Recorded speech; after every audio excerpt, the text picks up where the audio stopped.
السلام علیکم۔ 1857 کی جنگ آزادی کے ہارنے کے بعد ایک انگریز نے انڈین نیشنل کانگریس کی بنیاد 1885 میں رکھی۔ انڈین نیشنل کانگریس کے بنانے کا مقصد یہ تھا کہ جو ہندوستان کے رہنے والے ہیں ان کے جتنے بھی مسائل ہوں ان کو وہ ایک پلیٹ فارم کے تھرو بتا سکیں اور اس کا حل کیا جا سکے، تاکہ اس طرح کی جو میوٹنی جسے انگریز بغاوت کا نام دیتے ہیں وہ دوبارہ نہ ہو سکے۔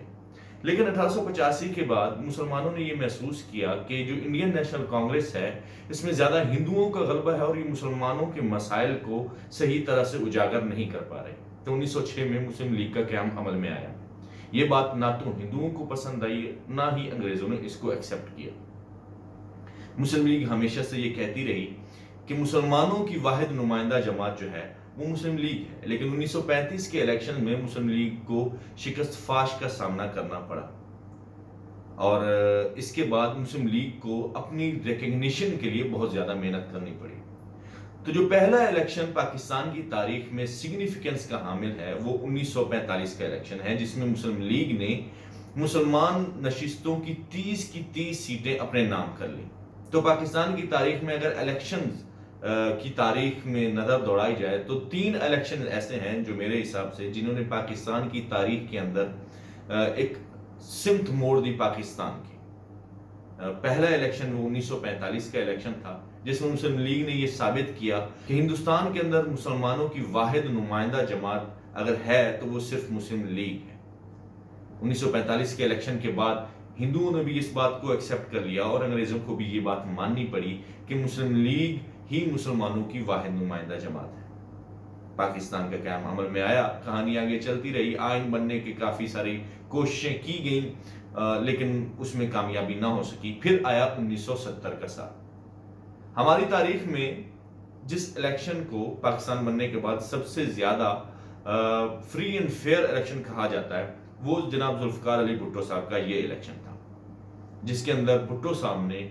مغربی پاکستان یعنی حالیہ پاکستان کی تمام سیٹیں جو 80 کے قریب سیٹیں تھیں وہ ساری کی ساری جیت لیں۔ لیکن ہماری تاریخ کا یہ فری اینڈ فیئر الیکشن وہ الیکشن ہے جس میں ہماری فیئرنس کا حساب آپ اس بات سے لگا لیں کہ بھٹو صاحب کے مد مقابل کھڑے ہوئے تھے جناب شیخ مجیب الرحمان صاحب بنگلہ دیش سے، جو اس وقت مشرقی پاکستان تھا، اور بنگلہ دیش کے اندر یعنی اس مشرقی پاکستان کے اندر 160 کے قریب نشستیں تھیں اور وہ ساری کی ساری شیخ مجیب الرحمان نے جیت لی۔ ہمارے اس واحد فری اینڈ فیئر الیکشن کی آپ فیئرنس کا اندازہ اس بات سے لگا لیں کہ بھٹو صاحب 160 نشستیں جیتنے والے انسان کو وزیر اعظم بنانے پہ تیار نہ تھے اور یوں ہمارا ملک 2 حصوں میں بٹ گیا۔ 1970 کے الیکشن کے بعد اگر کسی الیکشن کو فری اینڈ فیئر کہا جا سکتا ہے تو یہ پچھلا الیکشن بائی الیکشن جو 20 سیٹوں کے اوپر پورے پنجاب میں تھا اس کو کہا جا سکتا ہے۔ یہ وہ واحد الیکشن ہے جس پر کسی بھی پولیٹیکل جماعت نے اس طرح سے اس کو ریجیکٹ نہیں کیا جس طرح سے 1970 کے بعد آنے والے ہر الیکشن کو ریجیکٹ کیا گیا۔ آدھی جماعتیں اس کو مان رہی ہوتی تھیں اور آدھی جماعتیں اس کو ریجیکٹ کر رہی ہوتی تھیں۔ 1945 کے الیکشن نے تاریخ کا دھارا موڑا اور ہمیں ایک نیا ملک بنا کے دے دیا۔ 1970 کا الیکشن ایسا الیکشن تھا جس نے پھر سے تاریخ نے ایک دفعہ کروٹ لی اور وہ ہمارا ملک 2 ٹکڑوں میں تقسیم ہو گیا۔ اور یہ والا الیکشن 2022 کا بائی الیکشن میرے خیال میں جمہوریت کی حقیقی جمہوریت کی طرف ہماری پہلی کوشش ہے اور یہ کاوش ہے۔ یہ کیسے ہے یہ میں آپ کو ثابت کرتا ہوں۔ فوج جو کہ ہمارے ملک کا سب سے طاقتور ادارہ سمجھا جاتا ہے اور در حقیقت ہے بھی صحیح، بھٹو صاحب کی جو پھانسی وہ ظاہر ایک فوجی عامر کے تھرو ہوئی، تو پیپل پارٹی کا جتنا بھی ووٹر اور سپورٹر تھا وہ کبھی بھی فوج کا اس طرح سے دل دادا نہیں رہا جس طرح سے نون لیگ یا باقی پاکستانی رہے۔ فوج ایز این انسٹیٹیوشن تو ظاہر ہے ہر پاکستانی اپنی فوج سے محبت کرتا ہے، لیکن اس کے جو پاورفل لوگ ہیں جو ٹاپ جنرلز ہیں پیپل پارٹی ہمیشہ ان کی ناقد رہی۔ لیکن اس کے کاؤنٹر پارٹ میں مسلم لیگ نون نے ہمیشہ فوج کو اور فوج کے جنرلز کو ہمیشہ سپورٹ کیا، ان کا نام لیے رکھا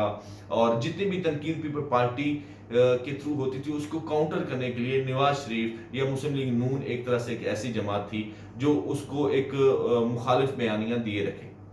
فوج اور جمہوری قوتوں کی یہ آنکھ مچولی چلتی رہی یہاں تک کہ مشرف صاحب کا دور ختم ہوا اور پیپل پارٹی 2008 میں دوبارہ حکومت میں آئی۔ مشرف صاحب کے دور کے ختم ہونے کے بعد میڈیا جو کہ خود مشرف صاحب کی ایک طرح سے دین ہے پاکستان کو، وہ بہت حد تک آزاد ہو چکا تھا، پرائیویٹ میڈیا کا بہت دورہ تھا، سوشل میڈیا بھی تقریباً سٹیپ ان کر چکا تھا، تو فوج نے یہ طے کیا کہ اب وہ فرنٹ فٹ پر آ کر نہیں کھیلیں گے۔ 2008 سے لے کر 2018 تک کے الیکشن میں فوج کئی دفعہ ایسے مراحل آئے جس پر یہ لگا کہ ابھی کو ہو جائے گا، فوجی آ جائیں گے، لیکن فوج نے بحیثیت ادارہ یہ طے کر لیا تھا کہ اب وہ کرسی کے اوپر نہیں بیٹھیں گے۔ ہاں البتہ ان کا رول بیہائنڈ دا سینز ایک طرح سے جاری رہا کہ کس کو رکھنا ہے، کس کو اتارنا ہے، کس کو لانا ہے، کہاں سے بندے کدھر جوڑنے ہیں، یہ آنکھ مچولی 2008 سے لے کر پھر 2013 میں بھی چلتی رہی۔ پھر 2018 میں عمران خان صاحب کے الیکشن کے بارے میں اب تقریباً ہر کوئی مانتا ہے کہ فوج کی ایک طرح سے سپورٹ رہی، اور یہ سلسلہ پھر ختم ہوتا ہے 2022 کے ان بائی الیکشن میں۔ ہوا یہ کہ پیپل پارٹی جس کا خمیر ایک طرح سے اینٹی اسٹیبلشمنٹ ہے، اس کی وجہ یہ ہے کہ ان کے جو لیڈر تھے ذوالفقار علی بھٹو صاحب، ان کو پھانسی دینے والے ایک جنرل تھے، جنرل ضیاء الحق صاحب۔ تو پیپل پارٹی کی تو ایک طرح سے انہیرنٹ ہے کہ وہ فوج کے خلاف تھی۔ اب اس فوج کے خلاف بیانیوں کو ایک طرح سے کاؤنٹر کرتے تھے مسلم لیگ نون، جو کہ ایک فوجی عامر ضیاء الحق کی بنائی گئی تھی۔ وہ مسلم لیگ نون فوجی جتنا بھی اسٹیبلشمنٹ کا رول ہے ایک طرح سے اس کی سپورٹ سے آتی بھی رہی، بے نظیر کی حکومتیں گرائی بھی گئیں، اور ہمیشہ سے ووٹ لے کر نواز شریف جو ہے وہ حکومت بنا لیتے تھے، اور اس میں اسٹیبلشمنٹ کی ہمیشہ ان کو سپورٹ رہتی تھی۔ لیکن یہ سپورٹ آ کے ختم ہوئی 1999 کے اندر، جب مشرف صاحب نے کو کیا اور نواز شریف صاحب کو گھر بھیج دیا۔ 1999 کی کو کے بعد مشرف صاحب نے تقریباً 2008 تک پاکستان کے اوپر حکمرانی کی، لیکن وکلا تحریک اور جمہوری قوتوں نے ایک طرح سے پھر سے سر اٹھانا شروع کر دیا۔ اسی میں محترمہ بے نظیر بھٹو صاحبہ کی شہادت ہو گئی، تو مشرف صاحب کو بالآخر سیٹ اپنی چھوڑنی پڑ گئی۔ 2008 میں پیپل پارٹی اقتدار میں آئی، لیکن اس وقت پورا ملک ایک طرح سے دہشت گردی کی لپیٹ میں تھا۔ لاہور، اسلام آباد، پشاور، کے پورا ایک طرح سے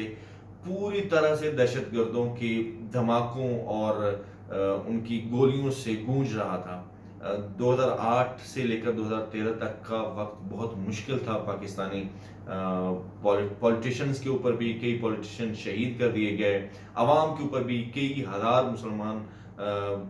مسلمانوں کے ہاتھوں ہی مارے گئے، اور اسلام کے نام پر ایک مسلمان دوسرے مسلمان کو مارتا رہا۔ سمہاؤ 2013 کا الیکشن آیا، ڈیفینیٹلی بیڈ گورننس تھی، کرپشن کا بھی بہت زیادہ چارجز پیپل پارٹی کی حکومت کے اوپر لگے گئے۔ نواز شریف دوبارہ سے ایک طرح سے اقتدار میں آیا، اور اسٹیبلشمنٹ نے ایک دفعہ پھر نواز شریف کو ایکسیپٹ کیا اور ان کو اقتدار میں لے کے آیا، لیکن یہ سلسلہ اگین زیادہ دیر تک چلا نہیں، اور محض 4 سال کے بعد ہی نواز شریف صاحب کو ایک ایسا کیس جو کہ انٹرنیشنل میڈیا کے اندر آیا، پاناما کیس کے اندر، اس کی پھر عمران خان صاحب نے اس کو بہت زیادہ اٹھایا، اور نواز شریف صاحب کو وزارت عظمیٰ سے جو ہے وہ ہاتھ دھونے پڑ گیا، اور ان کی جگہ شہر خاقان عباسی آیا۔ اب یہاں سے نواز شریف اور اسٹیبلشمنٹ کے جو ایک طرح سے دوری ختم ہوئی تھی وہ پھر سے بڑھنا شروع ہو گئی، لیکن اس دفعہ نواز شریف نے بہت ہی کھلے عام فوج کو برا بھلا کہنا شروع کر دیا۔ ان کی ہمنوا اس قوالی میں ہوئی، ان کی بیٹی مریم نواز، اور انہوں نے بجائے اس کے کہ صرف اسٹیبلشمنٹ کا لفظ استعمال کرتے، انہیں کھلے عام جنرل باجوہ اور عبدالغفور اور جنرل فیض اور اس طرح انہوں نے کھلے عام نام لینے شروع کر دیے کہ یہ جنرلز ہیں اور ان کا نام لینا چاہیے، اور یہ غدار ہیں۔ وہ شیخ مجیب الرحمان کے حوالے بھی آنا شروع ہو گئے کہ وہ غدار نہیں تھے، فوج نے ان کو غدار کیا، اور اس طرح کی کہانی سٹارٹ ہو گئی۔ تو اس نیریٹو کو کاؤنٹر کرنے کے لیے پی ٹی آئی کے جتنے بھی سپورٹرز تھے اور عمران خان صاحب جو تھے وہ ایک طرح سے میدان میں آ گئے۔ تو وہ اسٹیبلشمنٹ جس کو پہلے نون لیگ کی ایک طرح سے سپورٹ ہوتی تھی کسی بھی نیریٹو کو قائم رکھنے کے لیے پیپل پارٹی کے اگینسٹ، وہ جیسے ہی ہٹی تو اب تیسری جماعت جو ہے پی ٹی آئی ان کی سپورٹ میں کھڑی ہو گئی۔ تو اب حال یہ تھا کہ P T I pro establishment, Noon League اور پیپل پارٹی اینٹی اسٹیبلشمنٹ ہوئی، لیکن آن لائن اور ویب کے اوپر اگر ہم دیکھیں تو سب سے زیادہ کسی بھی اگر پولیٹیکل پارٹی کا اسٹرانگ ہولڈ ہے تو وہ پی ٹی آئی کا۔ تو پی ٹی آئی نے بہت اچھے سے فوج کو ڈیفینڈ کیا، لیکن پھر دوبارہ سے عمران خان صاحب اور فوج کے درمیان بھی مسائل پیدا ہونا شروع ہو گئے، اور عمران خان صاحب کو جب ہٹایا گیا تب وہ پی ٹی آئی کے سپورٹر جو پچھلے 3 سالوں سے مسلسل فوج کی حمایت میں اور فوج کا دفاع کر رہے تھے، اچانک سے جب انہوں نے دیکھا کہ ان کے ساتھ ایک طرح سے وہ اس کو غداری تصور کر رہے تھے، تو وہ اینٹی اسٹیبلشمنٹ ہو گئے۔ تو پاکستان کی تاریخ میں اسٹیبلشمنٹ کا رول فرنٹ فٹ پہ آ کے کھیلنا کا جو ایک طرح سے انہوں نے یہ سوچا تھا کہ اس کو ختم کریں گے 2008 کے اندر اور بیہائنڈ دا سین وہ کام کریں گے، جب اتنی زیادہ کرٹیسزم اور اتنی زیادہ تنقید ہونا شروع ہو گئی، پیپل پارٹی آلریڈی اگینسٹ تھی، نون لیگ کھلے عام تنقید کر رہی تھی، ایک جماعت جو ان کو ڈیفینڈ کر رہی تھی وہ بھی جب ان کے خلاف ہو گئی، تو اسٹیبلشمنٹ نے یہ ریئلائز کر لیا کہ اب یہ وقت آ چکا ہے کہ انہیں سیاست سے بالکل ہی کنارہ کش ہو جانا چاہیے۔ تو 2022 کا یہ بائی الیکشن وہ الیکشن ہے جس نے پاکستان کی تاریخ آپ فیوچر میں دیکھیں گے کہ جو ایک صحیح جمہوریت کی طرف ہمارا پہلا قدم، اس کی وجہ یہ ہے کہ نہ تو اسٹیبلشمنٹ نے کسی کو سپورٹ کیا اور نہ ہی کسی کو اپوز کیا، اور یہ الیکشن جس کو آلدو کہ عمران خان صاحب الیکشن کمیشن کے اوپر کافی سارے دھاندلی کے الزام لگا رہے ہیں، لیکن وہ پری پول ریگنگ میں تو آ سکتا ہے، لیکن وہ دھاندلی کے ایک ووٹر جو ہے جب کسی بھی پارٹی کو ووٹ کرتا ہے تو جب وہ ووٹ کاؤنٹ ہو تو وہ اسی پارٹی کے حق میں ہی کاؤنٹ ہو۔ اکثر 1970 سے لے کر اب تک کے الیکشن میں یہ ہر پارٹی کلیم کرتی تھی کہ ہمارا ووٹر ووٹ ہمیں کرتا ہے، لیکن جب ریزلٹس آتے ہیں تو پتہ چلتا ہے کہ ان کا ووٹ چینج کر کے دوسری پارٹیوں کی طرف کر دیا گیا، اور اسے ہی دھاندلی کہتے ہیں۔ تو یہ 20 حلقوں کا جو الیکشن ہے یہ صرف تحریک انصاف کی فتح نہیں ہے، یہ فتح ہے پورے پاکستانیوں کی۔ اگر نون لیگ کا ووٹر ہے، اس نے نون لیگ کو ووٹ ڈالا تو نون لیگ کا ووٹ نون لیگ کو ہی پڑا ہے۔ پی ٹی آئی نے پی ٹی آئی کے امیدواروں کو ووٹ دیا تو وہ پی ٹی آئی کو ہی پڑا، اور یہی ہے تبدیلی جس کی ہم سب کو ایک طرح سے انتظار تھا، اور یہ ہمارے لیے ایک امید کی کرن ہے اگر سیاستدانوں نے اس موقع کو ضائع نہ کیا تو۔ اب سوال یہ پیدا ہوتا ہے کہ کیا سیاستدانوں کو فری ہینڈ دے دینا چاہیے اور فوج جو ہے وہ بالکل ہی کنارہ کش ہو جائے؟ اکثر لوگ اس بات کے حامی ہیں لیکن میں نہیں۔ وجہ کیا ہے؟ یہ سیاستدان جن کو اگر ہم اس ملک کی مکمل طور سے باغ ڈور فرض کریں کہ اگر ہم یہ سوچتے ہیں آئیڈیل سینیریو کو دے دیں تو یہ کیا کریں گے؟ آپ یہ دیکھیں کہ ریجیم چینج کا یہ جو آپریشن ایک طرح سے سٹارٹ ہوا تھا، انہوں نے آتے ہی کیا کیا؟ نیب میں اپنے خلاف کیسز خود ہی ختم کر دیے۔ یہ وہ سیاستدان ہیں جو کروڑوں روپے لگا کے الیکشن لڑتے ہیں، کروڑوں، کئی کروڑوں، جو بات ہو سکتا ہے اربوں تک بھی پہنچ جاتی ہو، لیکن جب ان کی تنخواہوں کا حساب لگائیں تو وہ چند کروڑ بھی نہیں بنتی۔ ایک الیکشن کے اندر 10 20 30 40 کروڑ لگا کر ان کی ٹوٹل تنخواہ 5 کروڑ سے بھی کم بنتی ہے، تو وہ کہاں سے پورا کریں گے؟ وہ ظاہری بات ہے آپ کے اور میرے پیسے کو لوٹیں گے۔ تو ہم ان سیاستدانوں کے اوپر اس طرح سے اعتبار نہیں کر سکتے۔ یہ سیاستدان وہی سیاستدان ہیں جو آپ اپنے حلقوں میں دیکھیں، کیا آپ یا میں یا کوئی بھی عام انسان جو ہے کیا فیوچر میں ایم پی یا ایم این اے بن سکتا ہے؟ یہ پاسبل نہیں ہے۔ اس کی وجہ یہ ہے کہ یہ سیاستدانوں نے پاور کا ایک ایسا چکر چلایا ہوا ہے کہ اس چکر کے اندر صرف یہی اور ان کے خاندان کے لوگ ہی آ سکیں گے۔ جیسے مریم صاحبہ نے بڑا اوپنلی کہا کہ ہم نے نسلیں تیار کی ہوئی ہیں، یعنی ہم ان کی غلامی کر رہی ہیں، ہماری نسلیں ان کی غلام رہیں گی اور وہ ہمارے اوپر بادشاہ رہیں گے، اور نام یہ لیتے ہیں جمہوریت کا۔ تو یہ جمہوریت نما جو چیز ہمارے پاکستان میں ہے یہ ابھی اتنی سٹرونگ نہیں ہوئی کہ ہم ان سیاستدانوں کو کھلے عام ایک طرح سے گو دے دیں کہ ٹھیک ہے جی آپ جو چاہیں کریں، کیونکہ یہ لوٹ کے کھا جائیں گے۔ کوئی نہ کوئی ایسی پولیس ان کے اوپر ہونی چاہیے، اور وہ رول فوج کو ہی ادا کرنا چاہیے، کیونکہ فوج ابھی تک اتنا طاقتور ادارہ ہے جو چیزوں کو مینج کر سکتا ہے۔ آپ اس الیکشن کی مثال لیں، ہر حلقے سے یہ بات